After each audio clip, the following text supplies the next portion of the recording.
everyone. Welcome to the Kimberly Cloud Show. I'm your host, Kimberly Cloud. I have a very, very special guest here for the show today. Can you go ahead and announce to the world who you are and where you're calling from?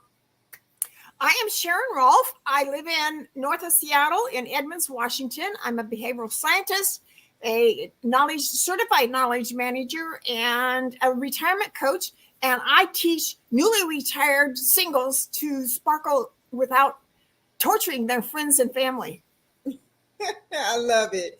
Can you go ahead and however long you want to go, you can talk about childhood, teenagehood, or, wherever you want to go. Your past leading up into your present.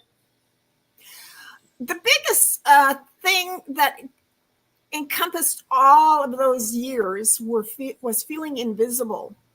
And I'm hearing that young people are feeling invisible. And I guess that's part of why I started my Loneliness to Resilience community, where weekly we talk about what it is to be where we are and being lonely, moving towards being resilient. And even next week, we'll be starting to talk about belonging. And just this morning, somebody friended me on LinkedIn who's an expert on belonging. I made my day. But anyway, I started probably about 10, 12 years old wanting to be invisible.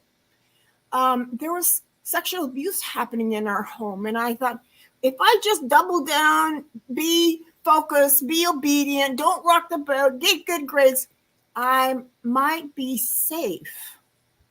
And I didn't realize until reading our Surgeon General's book together, where he actually says, feeling invisible is a part of being lonely.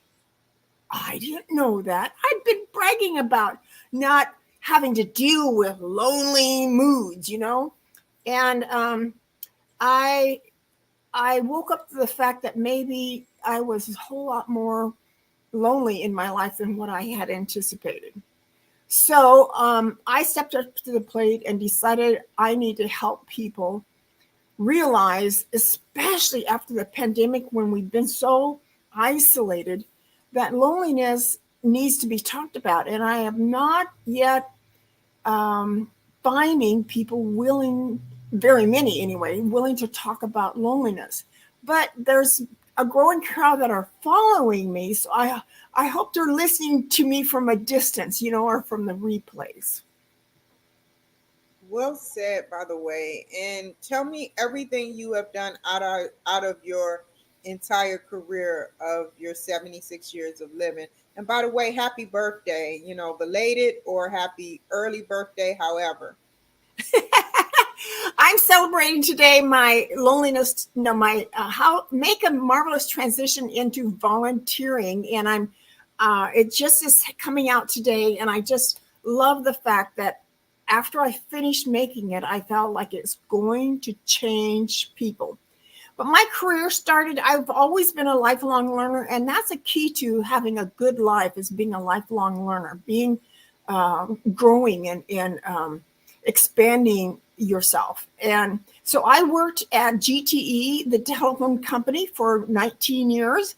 They transferred me down to Tampa, Florida, and so I was in Tampa for 2.5 years. And then eventually I moved back up to Seattle area and worked at Boeing for 8.5 years. And in between all that, I delivered mail for 3 years in Texas.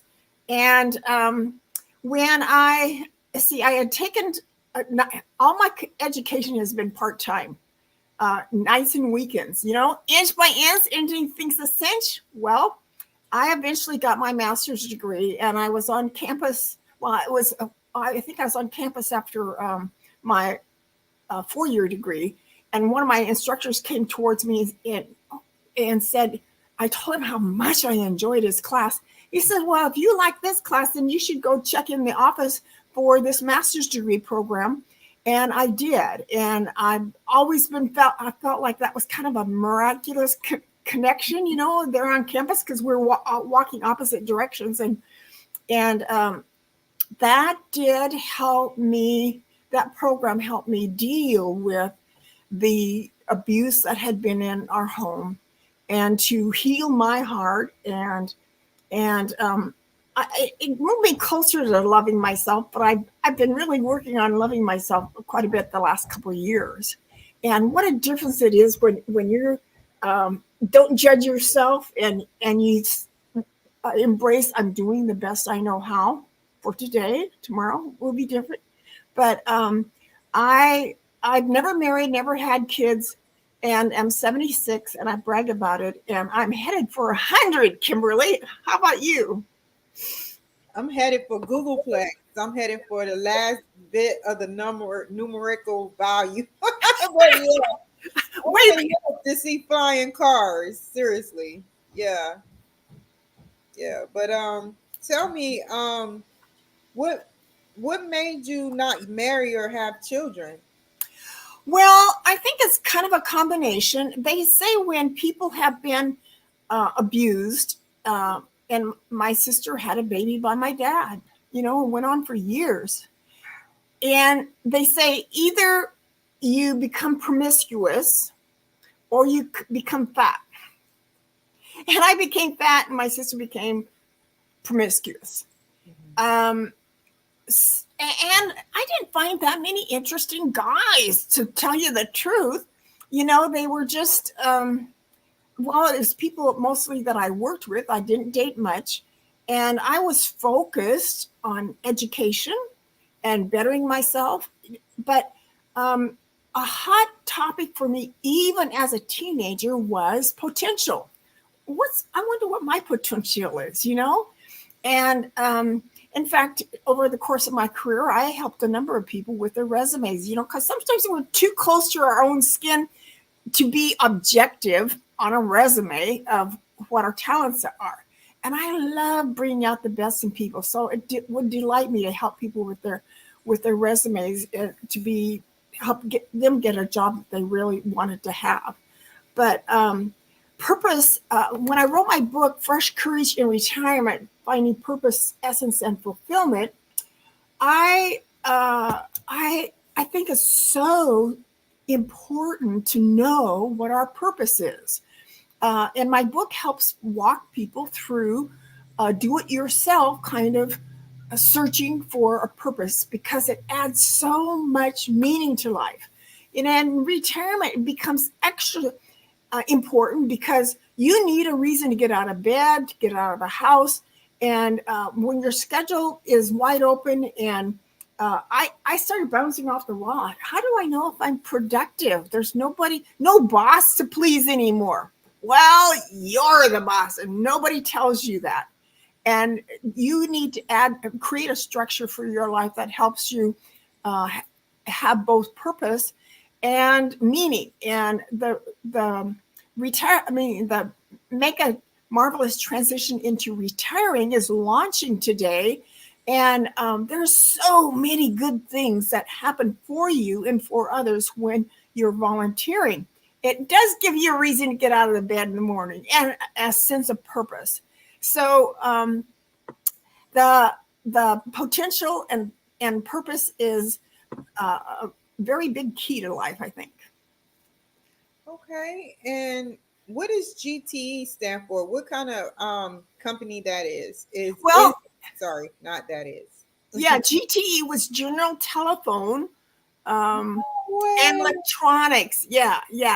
So then it was replaced by, so it either changed the name or was bought out. I forgot what um, I forget the name of it now, Okay. but yeah. So tell me, like, what did you do there? I was in IT. I remember sending files to other locations and other companies before email started, and I thought, well, I need to tell them to send that email. Just send a notice of information, and it wasn't long before it became email. And I worked on a Model 30, Model 40, and Model 50 computer, IBM computer, before that. And yeah, what was novice, I guess. That's pretty cool. And tell me what you said you did something else for 8 years. What was that again? Oh, it was at Boeing in What Everett. did you do at Boeing and Everett? Well, I started at 60 years old, and I was told I wouldn't be able to get my foot in the door after 50. I learned how to use power tools. Can I And ask you something? How is you spending your time in Seattle when you took, whenever you were in Seattle, how has the times changed for you? Because you've seen it all. You're almost like 24% a century, yeah, a century years old. And you've seen a lot. And I love women that's older than me because they can teach me. So what have you seen and how has Seattle changed for you? well, you might not remember the days when the billboards were out saying the last one to leave Seattle, turn out the lights. I like that. I like that saying. I didn't get to see it. I think I think that was in the 80s when probably when the uh, economic crisis came along. Because I think when I joined Boeing, the price of stock was pretty low and it's improved a lot since then. But I am just blown away with how much I'd heard years ago that they said like 50 million people were going to move into the Northwest. And boy, the realization is, the mass transit is going to open up in Edmonds and Linwood the end of August. So I kind of started telling myself when I retired, get used to taking mass transit. Well, it's finally hitting Linwood this year. And I I think I took it once from UW to, I don't know, downtown. I had to go downtown. Yeah. So I need some more experience. I might need you to help me. Oh man, and what restaurants you used to go to that means a lot to you within your community or within Seattle as a whole? Well, that's changed a little bit. The one that I liked, I guess, well, uh, Chanterelles was a favorite, and they've now closed. But Girardi's here in Edmonds is I highly recommend. I don't eat out very much at all. I've been to Stanford's at Northgate, and I recommend that. But I like tasty food, and too many restaurants just don't have any flavor to them. I'm sorry. What kind of food do you like to cook? I don't cook that much anymore, but I've been going gluten free and sugar free. So I've changed my favorite cookie recipe from Texas, the Neiman Marcus chocolate chip cookie, into gluten free and sugar free, pretty much. And that's been a challenge, but I did make on Monday this week. I made a pumpkin chocolate chip muffin, and I it was for an event on Tuesday, and people said they liked it, and it was gluten free. Um, I used honey instead of sugar. So Okay. And how did you overcome, like, for one, I'm gonna ask you another question. Have you ever been like bullied before, like in your high school years, maybe, or any of that ever happened to you? okay, have I ever had what happen? Bully, bullied, like somebody, Bully. yeah. Um, And how did you overcome it, if you have been? I wouldn't say I have. What's interesting about the abuse? Okay, so when I was in my 22, 23 years old, and it was a Friday night, I was sitting at home crocheting an Afghan, and this critical voice comes to me and says, "Sharon, you should be out there socializing. Going to bars, finding guys or whatever." I don't go to bars, and I like what I'm doing. I like I chose to be here. So just go away. Shoo. And it did. never struggled with it. So I like my own company. And I don't know how to teach people to like your own company other than first thing we did in coaching school was develop a essence statement. I've now renamed it to inner spark, describing what's inside. That's what's authentic. And mine that, well, as we stood in the circle after we created our statement, and then as it came my turn to share mine, I had this feeling like nobody's ever asked me to define my soul before. It was such a precious moment. Here's what I shared. I am precious jewel of wisdom. I am colorful collaborator, motivator, and learner. I am tranquil, authentic, and pure inspirer. I light fires. Well said, Miss Ross. I want everybody to know what's been planted in their heart and then align their decisions from what matters to them because it's precious and it's the best they can be. Talk about fulfillment. What get-togethers do you go to, Miss Sharon? I started a meetup group called Baby Boomers, Edmonds Baby Boomers, and that brought together about 25 people right about the time I was getting my coaching training. And then I do a lot of online things with Zoom, and my loneliness to resilience is on Zoom. We get-togethers. Well, I go to church, and I have friends there that I connect with on a regular basis. And I'm an introvert, so that's enough for me, you know. I'm an introvert too. So the pandemic didn't bother me all that much. I wrote my book then, you know, and I like to think. So are you a thinker also? I try to be. I try to be. Tell me about your book. Okay, so in fact, the volunteer course that is launching today is chapter 2 in here.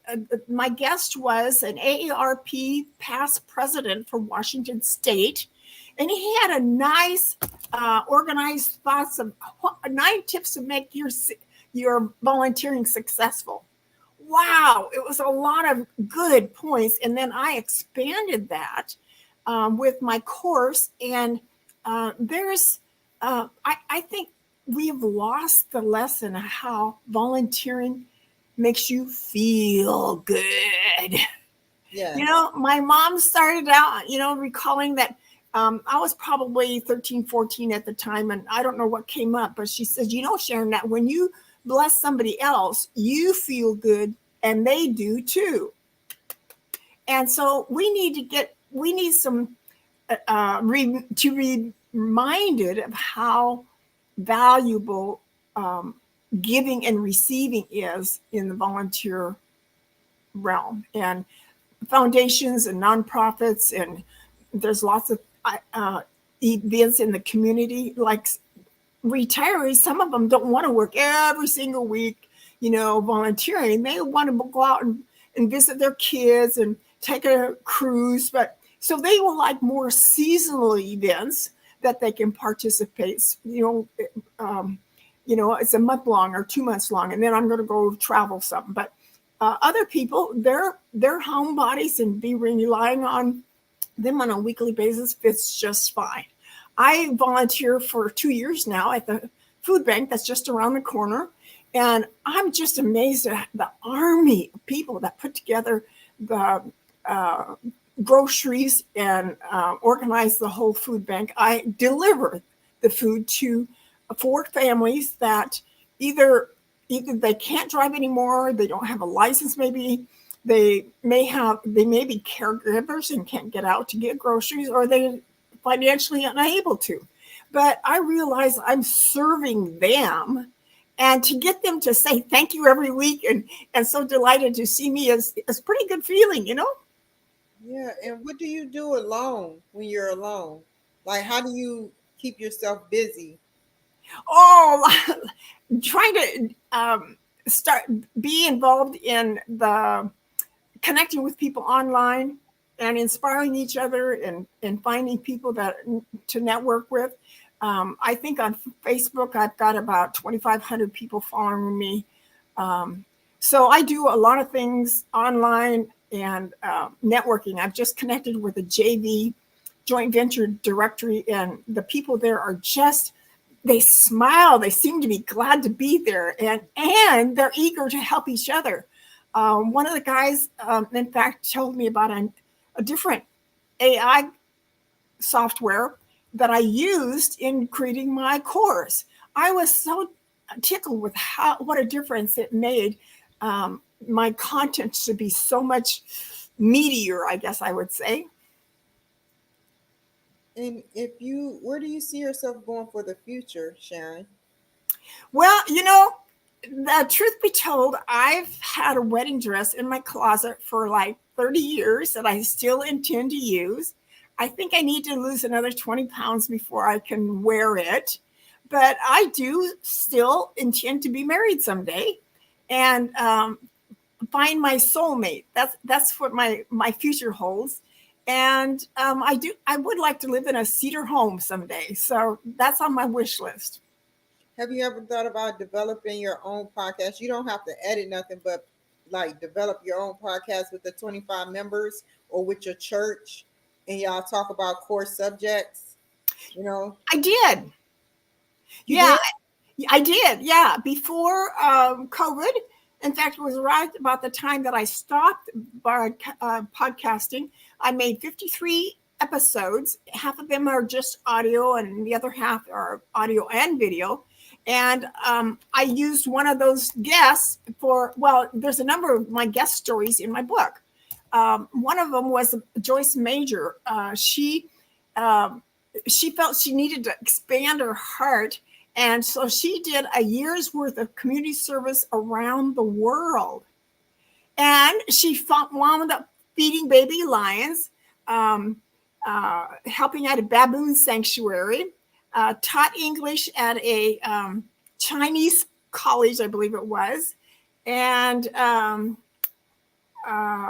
anyway, that's my favorite story was her baboon story. Just amazing.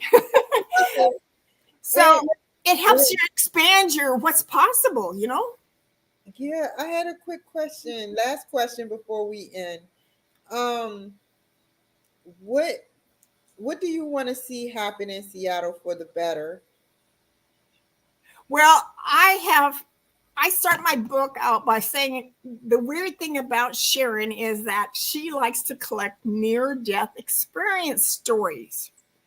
And so when at church every week we say, Thy kingdom come, thy will be done on earth as it is in heaven. And hearing these near death experiences and the stories they bring back, I want my work and the future to be a piece of heaven on earth. And in fact, that's how I end that's the last phrase I use on my volunteering in launching. Have you ever did a commercial? Not that I know of. I wanted to know if you can do a commercial for me to promote your book. Yeah, in fact, I may have one. Somebody created one for me, I think. So we'll have to talk about that some more. Yeah, and then also near death experiences. I would love to learn about near death experiences that you have had people encounter. That's really crazy because they said that before you die, because we're all going to die. Some die prematurely, some die right on time. You know, I could die prematurely one day, and that's why I leave this legacy for my children. And pretty much, you know, before we die, we start seeing, you know, what our life is going to be like in the afterlife. You know, and that's what I heard is a true story. So we got a long ways to go, though. Me and you, Sharon. Well, yeah, I'd love to help you any way I can, Kimberly. That would be pretty awesome because you're probably reaching a different audience than I usually do, and yet heaven on. Okay, so when I'm living from my inner spark, it feels for me like heaven on earth. It's beautiful. It's what I met, why I'm here, what I'm here for. I believe it. I believe it. And so stay on the line. Everybody, y'all take care, be safe, and I'll see y'all another time. Do you have any words of advice, Sharon? Well, the favorite thing I like to share is what I saw at work on the wall one day. If one has a talent and fails to use it, one has failed.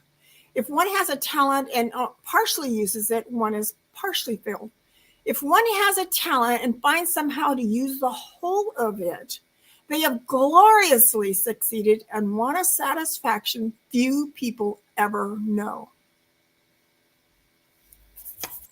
Wow. Thank you so much, Miss Rock, for joining my show. You guys take care, be safe. One last thing, how can the people reach you? I do have a website, SharonRolph.com, ROLPH. I am on Instagram as the Sharon_Queen of Courage.